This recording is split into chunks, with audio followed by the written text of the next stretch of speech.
Hi everyone. Today we will talk about how to fix or how to solve TikTok search bar.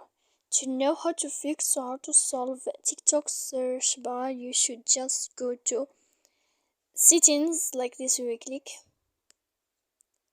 After that, in this page, you will go to apps, default apps, app settings.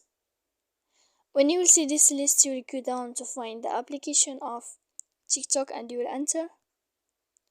Then in this page here, you will go to click for stop. When you will end this, you will enter to storage. After that, in this list, you will click clear cache. Then you will go to click clear data. And when you will end all this, you can update your application. So please don't forget to support us by like and subscribe. See you next time in another video.